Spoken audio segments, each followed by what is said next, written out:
Hello বন্ধুরা, আসসালামু আলাইকুম। Welcome to my channel. কেমন আছেন বন্ধুরা? আশা করি ভালো আছেন। আর আল্লাহর রহমতে আমিও ভালো আছি। আর ভালো আছি বলে আপনাদের জন্য রেসিপি নিয়ে হাজির হয়েছে। আমি আজকে আপনাদেরকে দেশি মুরগি বিরিয়ানি রান্না করে দেখাবো। অবশ্যই কিন্তু রেসিপিটা ফলো করবেন এবং বাসায় ট্রাই করে দেখবেন। সম্পূর্ণ ভিডিওটি আমি এখন দেখাবো। আমি কিন্তু প্রথমে চুলার মধ্যে পাতিল বসিয়ে গরম করে নিলাম, যাতে কোনো রকম পানি না থাকে। এখন পরিমাণ মতো সয়াবিন তেল দিয়ে দিব। তেলটা গরম করে নিব কিছুক্ষণ সময়।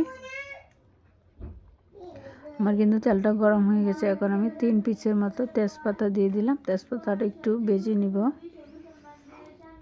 এখন আমি দারচিনি, লং এবং এলাচিগুলো ভেজে নিব তেজপাতার সাথে। পেঁয়াজ কুচিগুলো দিয়ে দিব। পেঁয়াজটা একটু বেশি পরিমাণ নেবেন।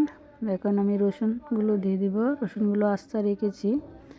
এখন আমি এটাকে 5 মিনিটের মতো ভেজে নিব। হাতে কিছুক্ষণ সময় নিয়ে ভেজে নিব। এখন আমি অল্প পরিমাণ পানি দিব মশলাটা কষানোর জন্য। পানিটা বলক আসলে মশলাগুলো দিয়ে দিব। এখন আমি 2 টেবিল চামচের মতো লবণ দিয়ে দিব। স্বাদ মতো ব্যবহার করতে পারেন। 1 টেবিল চামচের মতো ধনিয়া গুঁড়ো, হাফ টেবিল চামচের মতো হলুদ গুঁড়ো, যেহেতু আমি বিরিয়ানিটা হলুদ কালার করব। 1 টেবিল চামচের মতো শুকনো মরিচ গুঁড়ো। এখন আমি মশলাটাকে নাড়াচাড়া করব যাতে লেগে না যায়, সেজন্য আমি মশলাটা নাড়াচাড়া করলাম। আদা বাটা দিয়ে দিব। পরিমাণ মতো আদা বাটা নিয়ে নিয়েছি, সেগুলো দিয়ে দিব। 2 টেবিল চামচের মতো জিরা বাটা দিয়ে দিব। এখন মশলাটাকে আবারও নাড়াচাড়া করে মিক্স করে নিব। চুলার আঁচটা কিন্তু মাঝারি আকারে রেখে দিয়েছি। এভাবে আমি মশলাটা কষিয়ে নিব 1 মিনিটের মতো। আমি কিন্তু ডাল নিয়ে নিয়েছি বিরিয়ানির জন্য, সেগুলো ধুয়ে ভিজিয়ে রেখেছিলাম। ডালগুলো দিয়ে দিলাম। এখন আমি দেশি মুরগির মাংসটাও দিয়ে দিলাম। মনে রাখবেন মাংসটা একটু ছোটো আকারে কাটতে হবে, বেশি বড় আমি কিন্তু ছোটো আকারে রেখেছি। এখন আমি এটাকে নাড়াচাড়া করে মিক্স করে নিব কিছুক্ষণ সময়। আমার কিন্তু মিক্স করা হয়ে গেছে। এখন আমি মাংসটা কষানোর জন্য অল্প পরিমাণ পানি দিব। ঠান্ডা পানি দিয়ে দিলাম। এখন আমি ঢাকনা দিয়ে ঢেকে প্রায় 10 মিনিটের মতো রান্না করব। এখন চুলার আঁচটা একেবারে বাড়িয়ে দিলাম। আমার কিন্তু 10 মিনিট হয়ে গেছে।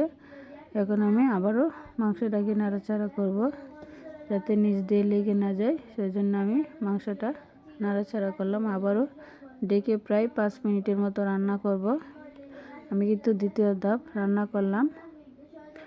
আমি আবারও নাড়াচাড়া করব যাতে লেগে না। এখন আমি সুগন্ধি চালগুলো দিয়ে দেব। ধুয়ে কিছুক্ষণ সময় রেখেছিলাম। অবশ্যই কিন্তু চালগুলো ভালোভাবে পরিষ্কার করে ধুয়ে কিছুক্ষণ সময় রেখে দেবেন, তাহলে চালটা তাড়াতাড়ি ফুটে যাবে। এখন আমি নাড়াচাড়া করব সম্পূর্ণভাবে, যাতে মশলাটা চালের সাথে মিশে যায়।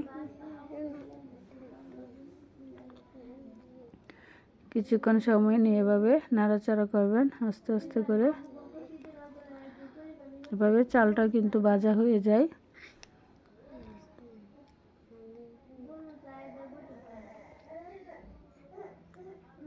আমার কিন্তু চালটা অলরেডি ভাজা হয়ে গেছে। এখন আমি 1 বাটির মতো পানি নিয়ে নিব। যে বাটি দিয়ে আমি চালটা নিয়ে নিয়েছিলাম, সেই বাটি দিয়ে আমি 1 বাটির মতো পানি নিয়েছি। আমি চালটা কিন্তু হাফ কেজির মতো নিয়ে নিয়েছি। চালটা যাতে বাসা বাসা থাকে এভাবে পানি দিবেন। আমি কিন্তু ঠান্ডা পানি ইউজ করি। এখানে আমি 2 টেবিল চামচের মতো ঘি ব্যবহার করেছি, আপনি নাও দিতে পারেন। আমি দিয়ে দিলাম। এখন আমি 5 পিসের মতো কাঁচামরিচগুলো দিয়ে দিব। আমি কিন্তু এটাকে আবারও নাড়াচাড়া করে মিশিয়ে নিব চালের সাথে। এরপর আমি ঢাকনা দিয়ে ঢেকে প্রায় 3 মিনিটের মতো রান্না করব।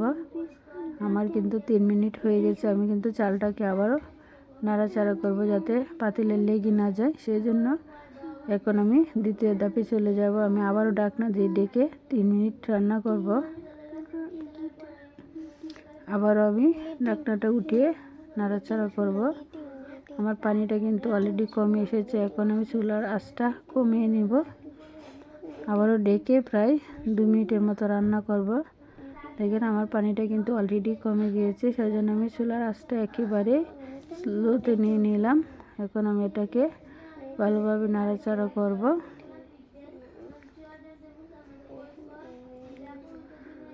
এখন আমার চালটা কিন্তু ফুটেনি, সেই জন্য আমি পানি ব্যবহার করব আলাদাভাবে। দেখেন আমি উপর দিয়ে ছিটিয়ে ছিটিয়ে এভাবে পানি দিয়েছি যাতে চালটা ফুটে যায়।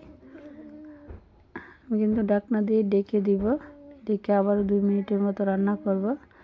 আপনি কিন্তু এই পদ্ধতিটা অবশ্যই ব্যবহার করতে পারেন, খুব সহজ হবে। যাদের বিরিয়ানি চালগুলো ফুটে না, সেজন্য এভাবে দেখিয়ে দিলাম। আমি কিন্তু এটাকে আবারও নাড়াচাড়া করব। দেখেন চালটা কিন্তু আগের চাইতে অনেকটা ফুটে গেছে। আমি আবারও কিন্তু এভাবে পানি ইউজ করব।